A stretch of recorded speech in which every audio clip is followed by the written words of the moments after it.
Good afternoon students. Last క్లాస్‌ని continue చేస్తాను ఈ క్లాస్‌లో. ప్రీవియస్ క్లాస్‌లో ఎంప్లాయీ సాలరీ లిస్ట్ దీని గురించి చెప్తున్నాను కదా! ఆహా! ఇవెలా ఫిల్ చేయాలి అనేది ఇప్పుడు చూపిస్తాను. First employee code.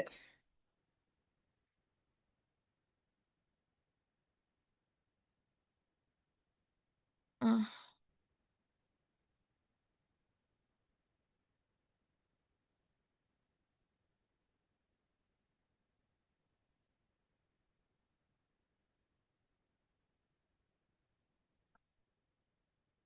ఓకే.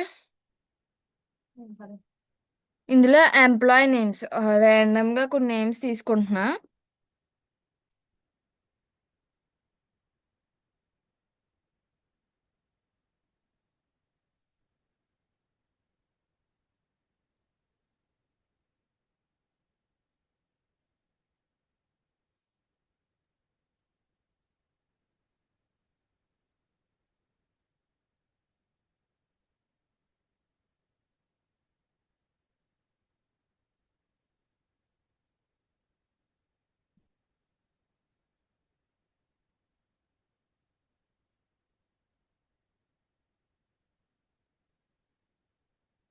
ఇవి చాలు.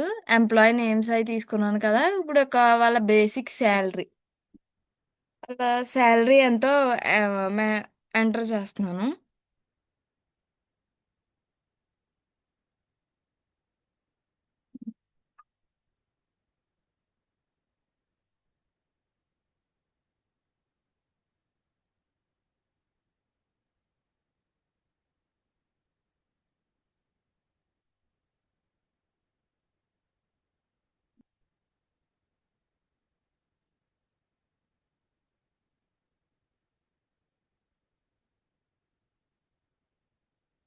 ఓకే. నెక్స్ట్‌ది డియర్‌నెస్ అలవెన్స్. డియర్‌నెస్ అలవెన్స్ ఎంత తీసుకుంటున్నామంటే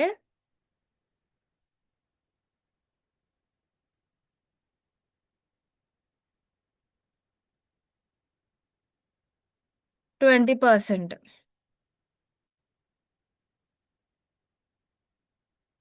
ఓకే. దీన్ని ఎలా కాలిక్యులేట్ చేస్తామంటే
సిగ్నల్ ప్రాబ్లమ్‌గా ఉంది. ఓకే. Dearness allowance. ఇది ఎలా కాలిక్యులేట్ చేస్తామంటే బేసిక్ సాలరీ ఇంటూ 20%. ఓకే. ఇక్కడ చూపిస్తున్నాను చూడండి.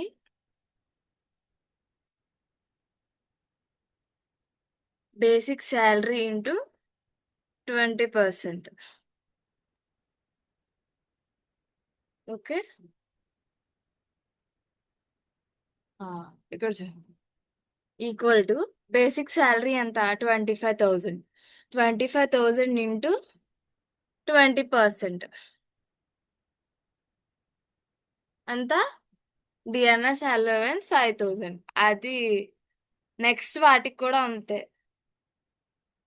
HRA house rental allowance. House rental allowance ఇది ఎంత 15%.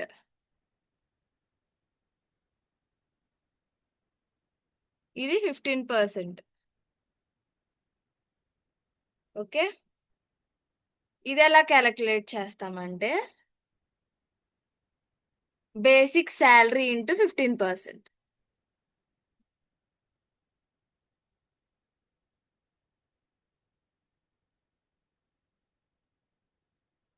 ఓకే,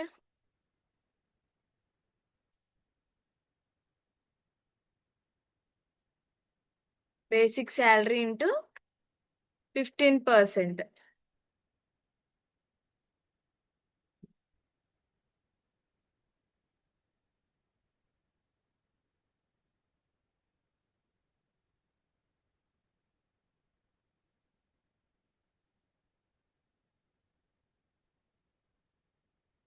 ఇక్కడ చూపిస్తున్నాను చూడండి.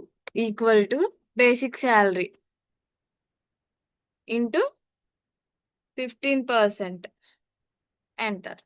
ఎంత వచ్చింది? హౌస్ రెంటల్ అలవెన్స్ అనేది 3750. ఇన్సూరెన్స్ ఇన్సూరెన్స్ ఒక 5% పెట్టుకుందాం. ఇన్సూరెన్స్ 5%. ఇది కూడా అంతే, బేసిక్ శాలరీ ఇంటూ 5%.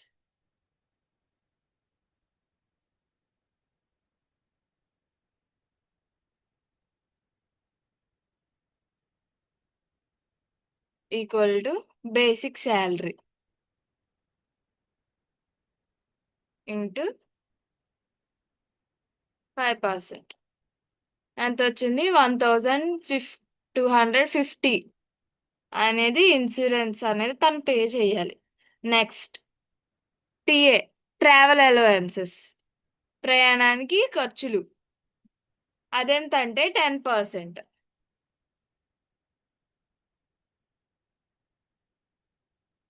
ఇది కూడా అంతే, బేసిక్ శాలరీ ఇంటూ 10%.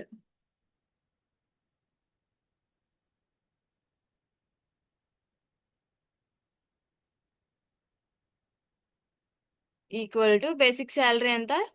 25,000 ఇంటూ 10%. ఎంత? తనకి ట్రావెల్ ఖర్చులు 2500 ఇయర్లీ ఆర్ మంత్లీ అంత ఖర్చు అవుతుంది అని. Next gross salary.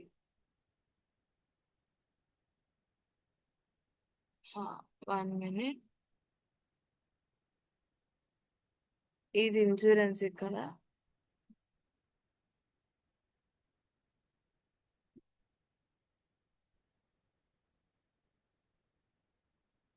గ్రాస్ శాలరీని మనం ఎలా క్యాలిక్యులేట్ చేస్తామంటే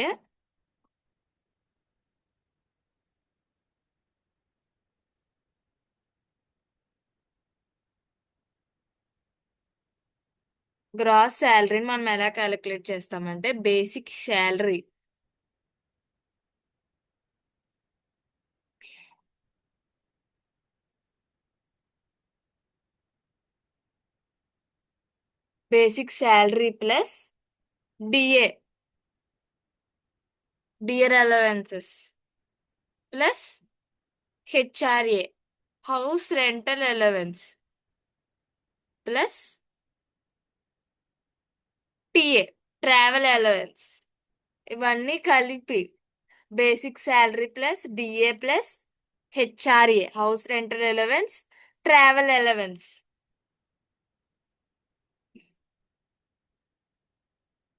ఇది గ్రాస్ శాలరీ మాట. ఇది సమ్ చేయొచ్చు, లేదంటే డైరెక్ట్ మనం ఈక్వల్ టు పెట్టి బేసిక్ శాలరీ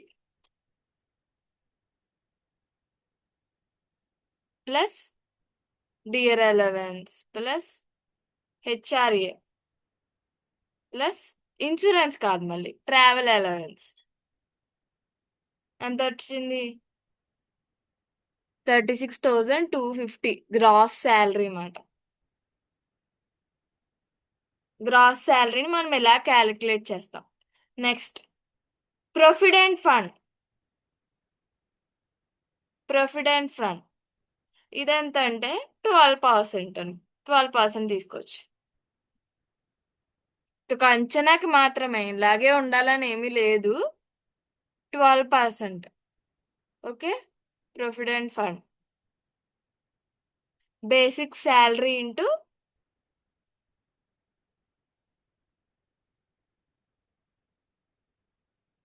ఎంత? 12%.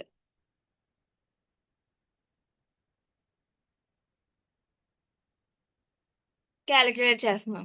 Equal to basic salary into 12%. ఎంత వచ్చింది? 3000. Next total detections. Total detections మనం ఎలా క్యాలిక్యులేట్ చేస్తామంటే insurance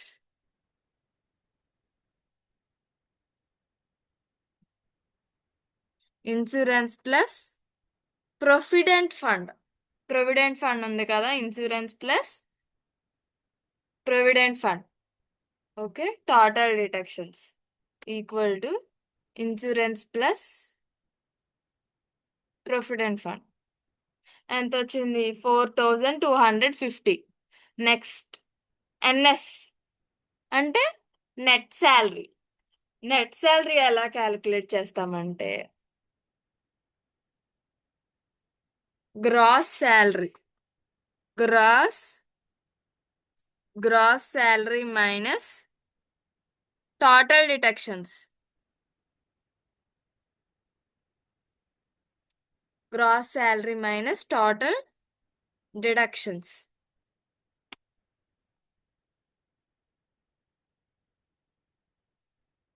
okay.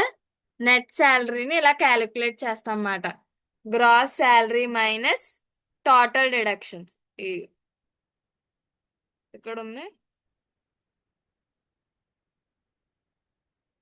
Gross equal to gross salary minus total deductions. ఎంత వచ్చింది?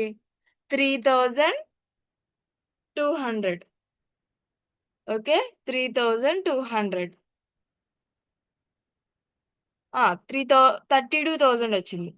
ఓకే. రవి అనే ఎంప్లాయ్ యొక్క బేసిక్ శాలరీ 25,000. తన యొక్క dear allowances, next HRA, insurance, travel allowance, gross salary, provident fund, total detections, next net salary. ఇలా calculate చేస్తాం అన్నమాట. ఒక ఎంప్లాయ్ యొక్క శాలరీ లిస్ట్ ని మనం ఇలా క్యాలిక్యులేట్ చేస్తాం. నేను ఏం చేస్తున్నానంటే ఆటోఫిల్ చేస్తున్నాను ఇప్పుడు. అంటే నెక్స్ట్ కూడా అలాగే వచ్చేస్తాయి. ప్రతిదానికి ఫార్ములా అనేది టైప్ చేయకుండా.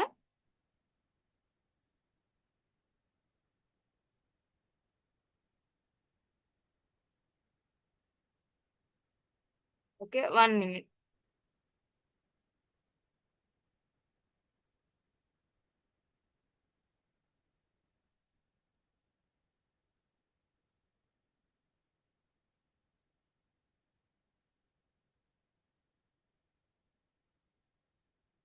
ఓకే.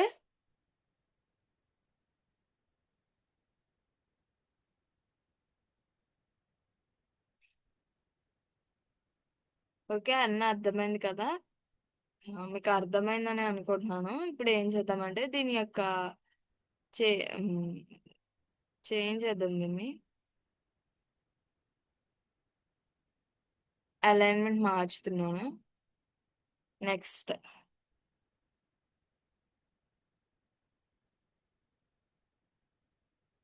ఎంప్లాయ్ కోడ్ వేరే కలర్ ఫిల్ చేస్తాం.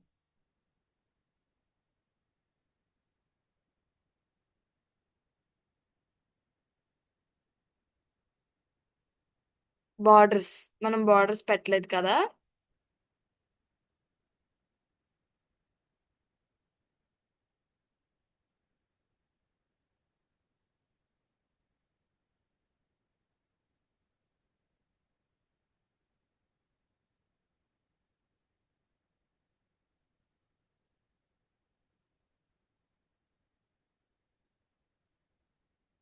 ఓకే. కావాలితే మనం ఈ ఎంప్లాయీ నేమ్ వీటికి కూడా మనం కలర్ అనేది మార్చుకోవచ్చు.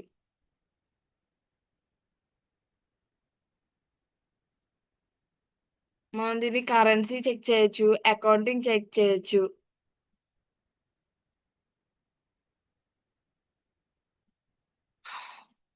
ఓకే, ఒకసారి ప్రివ్యూ చూద్దాం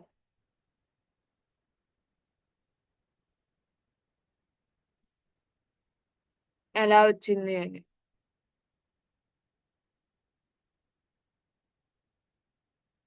okay.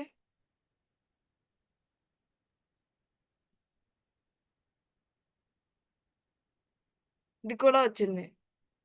Dear allowance, HRA. Insurance చెప్పలేదు కదా నేను. ఇన్సూరెన్స్ కూడా టైప్ చేస్తాను ఉండండి.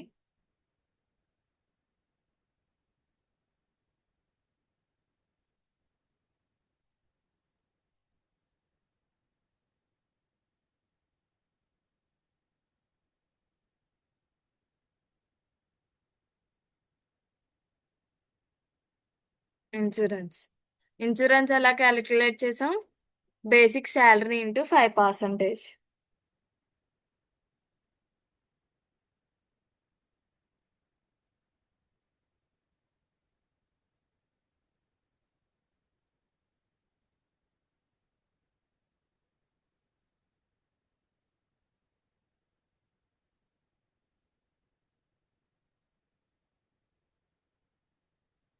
Basic salary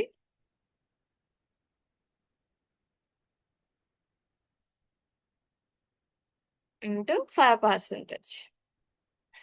okay. ఇన్సూరెన్స్ అనేది అలా క్యాలిక్యులేట్ చేసాం. ఇలాగ ఎంప్లాయీ శాలరీ లిస్ట్ అనేది మనం చూస్తాం. నెక్స్ట్, దీనికి నేమ్ పెట్టలేదు కదా, నేమ్ పెడుతున్నాను.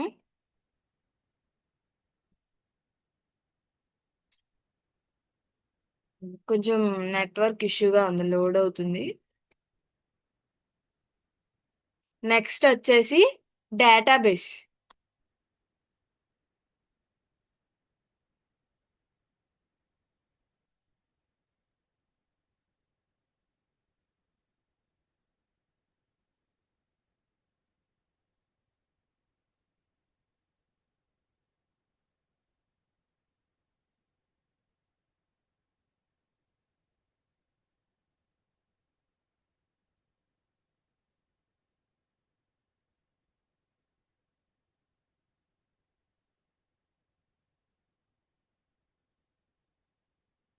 నెక్స్ట్ డేటాబేస్ ఒకటి తయారు చేద్దాం.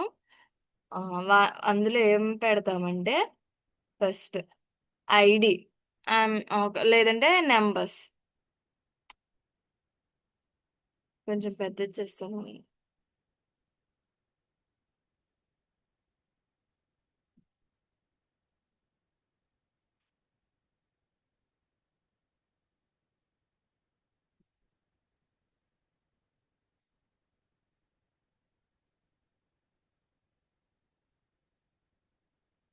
ఓకే. ఐడి.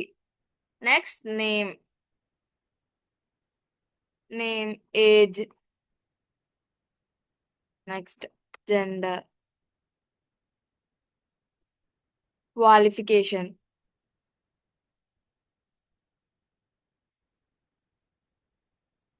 విలేజ్.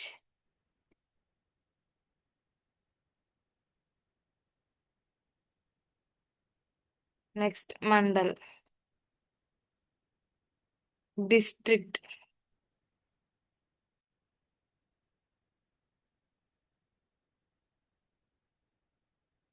ఓకే. ఒక 50 మెంబర్స్ దాకా చేద్దాము. 1.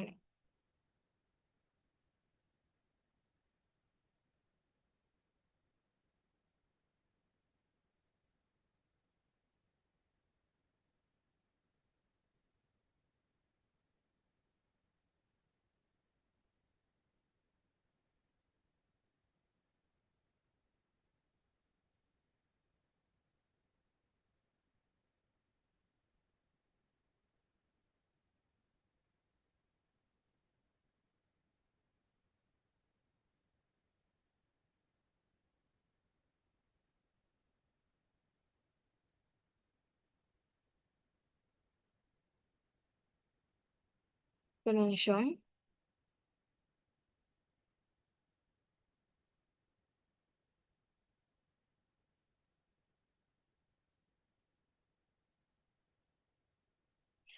ఒక 100 మెంబర్స్ వరకు తీసుకుందాం. ఒక 100 మెంబర్స్ వరకు డేటా అనేది తీసుకుని దాని మీద ఫార్ములాస్ ఎలా పర్ఫామ్ చేయాలి అనేది చూద్దాం. వాళ్ళ ఏజ్, అందులో ఎంతమంది మేల్ ఉన్నారు, ఎంతమంది ఫీమేల్ ఉన్నారు, అందులో బీటెక్ చదివిన వాళ్ళు ఎంతమంది ఉన్నారు, ఇలాగా ఆ, ఎలా క్యాలిక్యులేట్ చేయాలి ఫార్ములాస్ యూస్ చేసి, చార్ట్స్ కానీ, ఇంకా ఫంక్షన్స్, సెర్చ్ వెర్టికల్ గా సెర్చ్ ఎలా చేయాలి, హారిజాంటల్ గా ఎలా సెర్చ్ చేయాలి, ఇవన్నీ కూడా చూద్దాం.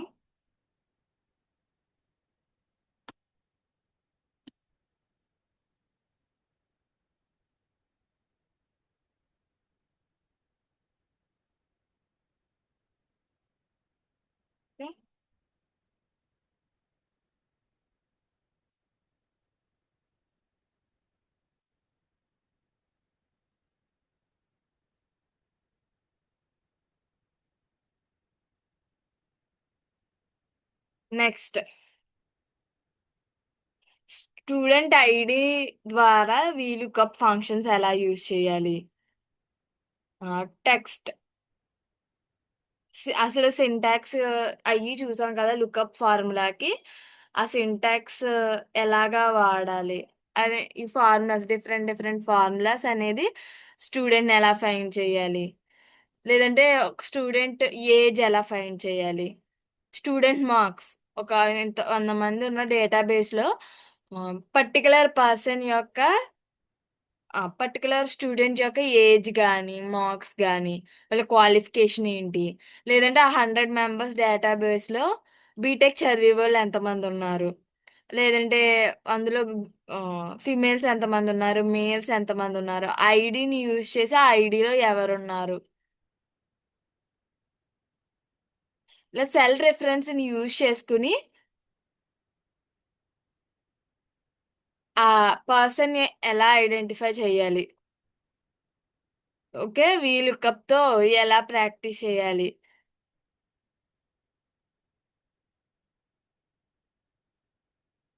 ఇవన్నీ చూద్దాము నెక్స్ట్ క్లాస్ లో. Maybe okay, name, age, gender ఇలాగా క్యాలిక్యులేట్ చేసుకోండి. ఇలా ప్రాక్టీస్ చేయండి ఇవన్నీని. అలాగే శాలరీ లిస్టు, ఇవన్నీ కూడా. నెక్స్ట్ ఏంటంటే ఫామ్. నేను ఫామ్ గురించి ఎక్స్ప్లెయిన్ చేస్తాను. డిఫరెంట్ డిఫరెంట్ ఫామ్స్ ఉంటాయి కదా మనకి, ఆ ఫామ్స్ ఎలా తయారు చేయాలి, అంటే ఆ forms, different kinds of forms ని మనం ఎలా తయారు చేయలేదు చూద్దాం. ఇందులో attendance entry forms, roll number, student name, ఇవన్నీ ఉంటాయి కదా, డేట్, ఇలా అటెండెన్స్ ఎంట్రీ ఫార్మ్స్ ఎలా తయారు చేయాలి,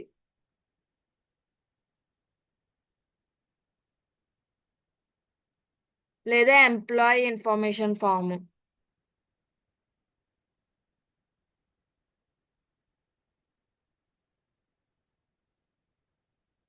లేదంటే student registration form.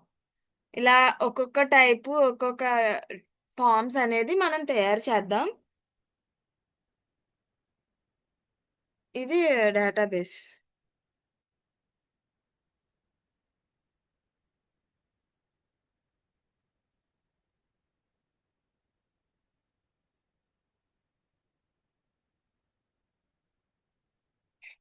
Students include form లో ఏముంటాయి, student ID, student name, gender, date of birth, class,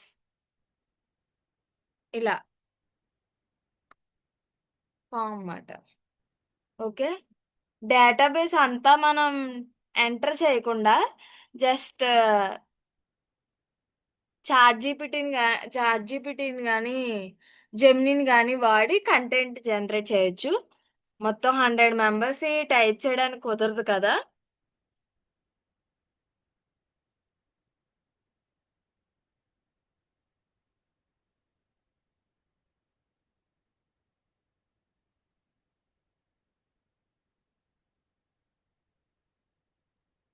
ఇది శాలరీ ఎంప్లాయ్ యొక్క శాలరీ లిస్ట్ మాట. ఇలాగా శాలరీ లిస్ట్ అనేది మీరు తయారు చేయండి. దీన్ని యూజ్ చేసుకుని మనం చార్ట్స్ కూడా తయారు చేయొచ్చు. ఇక్కడ ఇన్సెట్‌లో ఉంది కదా! బార్స్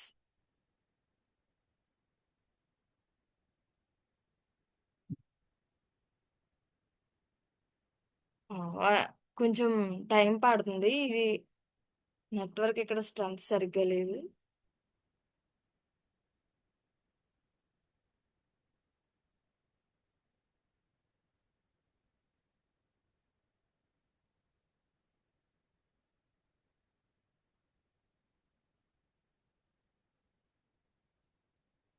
బార్ గ్రాఫ్ చూడండి. బేసిక్ సాలరీ, వాళ్ళ dear allowances, house rental allowances, insurance చాలా తక్కువగా ఉంది.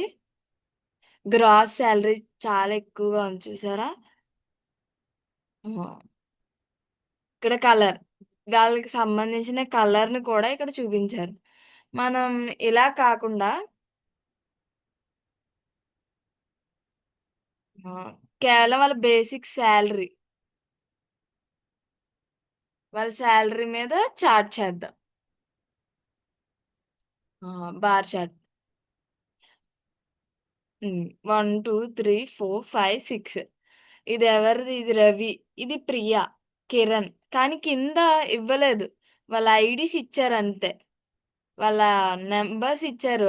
ఎంప్లాయీ యొక్క కోడ్ 1, 2, 3, 4, 5, 6 అని ఇచ్చారు తప్ప అంతకు మించి చేంజ్ చేయలేదు. ఓకే.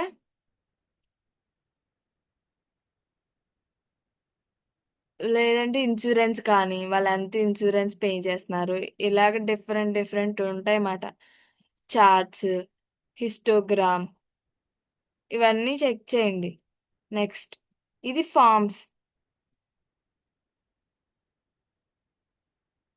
ఫార్మ్స్ చేయడానికి మాట ఇది. చూద్దాముండండి.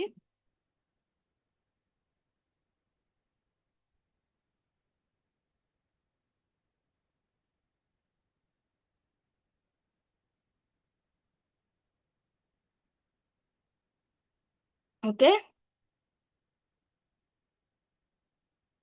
ఒక 100 మెంబర్స్ ఉంటే వాళ్ళ స్పెసిఫిక్ ఒక పర్సన్‌ని గాని కాలిక్యులేట్ చేయడానికి, లేదా మనం ఇచ్చిన కండిషన్ ఎంతమంది ఉన్నారు, ఎంతమంది లేరు, ఇంకా ఒకవేళ హ్మ్. సేమ్ డేటా మళ్ళీ మళ్ళీ రిపీట్ అయితుంటే డేటా వాలిడేషన్ చేయడం గాని, ఫిల్టర్ చేయడం గాని, సార్ట్ చేయడం గాని, అలా డిఫరెంట్ డిఫరెంట్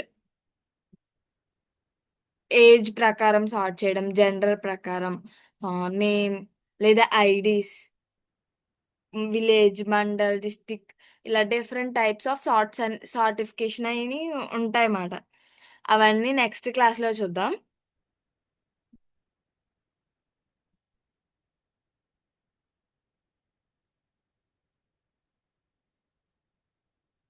ఎన్ని ఫార్మ్స్ అన్నీ అప్లై చేసాం. ఫార్ములాస్, ఫంక్షన్స్, కండిషన్స్ ఇవన్నీ యూజ్ చేసుకొని మనం సింపుల్‌గా చేసుకోవాలన్నమాట. మన టైంని ఇంకా ఎఫిషియన్సీని పెంచుకోవడానికి మాత్రమే మనం ఫంక్షన్స్ గానీ, ఫార్ములాస్ గానీ యూజ్ చేస్తాం. అవి ఎఫెక్టివ్‌గా ఎలా యూజ్ చేయాలి? మనం అనుకున్నది అవి ఎలా రావాలి అనే దానికే ఇక్కడ ఉందన్నమాట.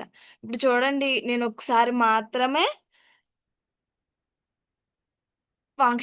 ఫంక్షన్ టైప్ చేశాను. మిగిలినదంతా ఆటో ఫిల్ చేసేసాను. ఇలా టైంని రెడ్యూస్ చేసుకునే విధంగా మనం ఎక్సెల్‌ని గాని, వర్డ్‌ని గాని వాడాలి. నెక్స్ట్ క్లాస్‌లో డేటాబేస్ మీద ఫంక్షన్స్, అదెలా యూజ్ అవుతాయి ఆ ఫంక్షన్స్ అనేవి నెక్స్ట్ క్లాస్‌లో చెప్పుకుందాం. I hope you are all understand this class. Thank you for participating.